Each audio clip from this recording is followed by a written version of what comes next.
Assalamualaikum warahmatullahi wabarakatuh.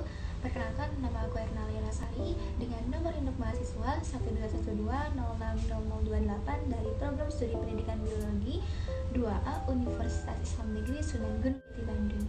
Video ini bertujuan untuk memenuhi salah satu tugas dari mata kuliah Ilmu Fikih Pendidikan Fisika 2A, yakni tentang tugas dari ujian akhir semester. Di sini saya akan membahas tentang fikih kontemporer. Sebelumnya, kalian tahu nggak sih apa itu fikih kontemporer? Untuk menguji pengetahuan kalian, kita coba wawancara dulu ya. Oke, sebelumnya perkenalkan diri dulu. Nama kamu siapa? Nama saya Ahmad Alfian Nurifanda. Dari kelas mana? Dari kelas 2 Prodi Pendidikan Biologi. Oke, sebelumnya saya mau tanya, apa yang kamu ketahui tentang fikih kontemporer?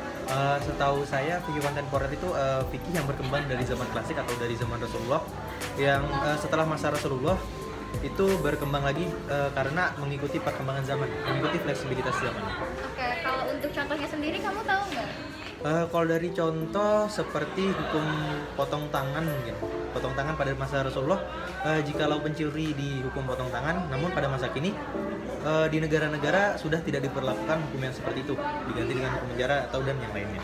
Oke, kalau menurut kamu hukuman seperti itu lebih baik atau lebih buruk dari masa sebelumnya? Kalau seperti itu, entah baik atau buruknya, yang pasti ijtihad para ulama. Itu kan hukumannya dari ijtihad para ulama. Para ulama telah mempertimbangkan yang baik dan buruk, dan juga untuk mengikuti zaman modern seperti saat ini. Jikalau peraturan itu tetap ditaati ya, seandainya kita mencuri kan dilarang dan dipenjara, seandainya semuanya ditepati pasti sama aja gitu. Hasilnya bakal baik, sama aja. Oke, baik. Terima kasih ya. Oke, sama-sama. Nah, berdasarkan tadi video wawancara aku dengan koordinator mahasiswa pendidikan biologi 2A, sudah diketahui bahwasannya kalian sudah mengetahui apa itu fikih kontemporer. Jadi sebenarnya fikih kontemporer itu apa sih? Fikih kontemporer adalah ilmu yang menjelaskan tentang hukum perbuatan mukallaf yang bersifat kekinian dan juga eksis sampai sekarang, sehingga ilmu yang tentang hukum tersebut bersumber dari dalil yang syarak dan juga secara terperinci. Nah, fikih kontemporer juga memiliki ruang lingkup yang sangat luas. Di antaranya ada fikih muamalah, ada tibiyah, zinayah, siyasah, dan juga munakahat. Nah, untuk contoh dari ruang lingkup yang tadi, yang pertama ada contoh dari ruang lingkup fikih kontemporer dari muamalah. Nah, untuk contohnya ini seperti kartu kredit, terus bunga bank, dan juga uang digital seperti Dana, OVO, dan ShopeePay, dan serta yang lain-lainnya. Yang kedua, contoh dari tibiyah atau medis. Jadi contohnya itu seperti operasi plastik, transplantasi organ tubuh, dan juga yang lainnya. Yang ketiga adalah contoh dari jinayah atau kriminal. Nah, jinayah ini contohnya itu seperti adanya CCTV untuk sebagai pembuktian zina atau kriminal. Lalu adanya hukum penjara dan juga pemberontakan. Yang keempat adalah siyasah atau politik.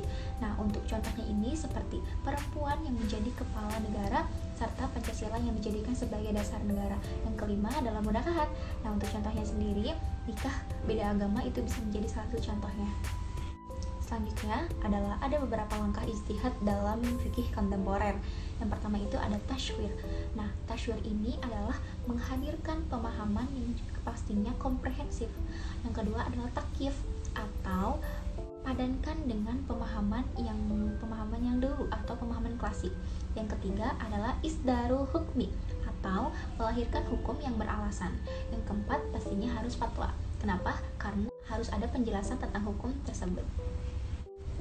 Nah, ketika kita mempelajari suatu pelajaran, pastinya kita akan mendapatkan manfaat. Begitu juga ketika kita mempelajari tentang fikih kontemporer.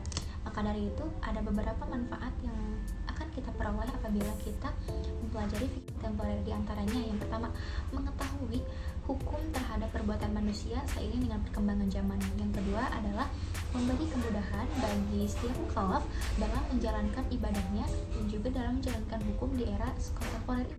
Yang ketiga adalah untuk membuktikan bahwasannya hukum Islam itu bersifat relevan pada tiap situasi dan kondisi dan juga pada setiap masa. Oke, mungkin itu aja yang dapat saya sampaikan. Kurang lebihnya mohon dimaafkan. Semoga bermanfaat dan juga bisa menambah wawasan dari kita semua. Terima Terima kasih. Wassalamualaikum warahmatullahi wabarakatuh.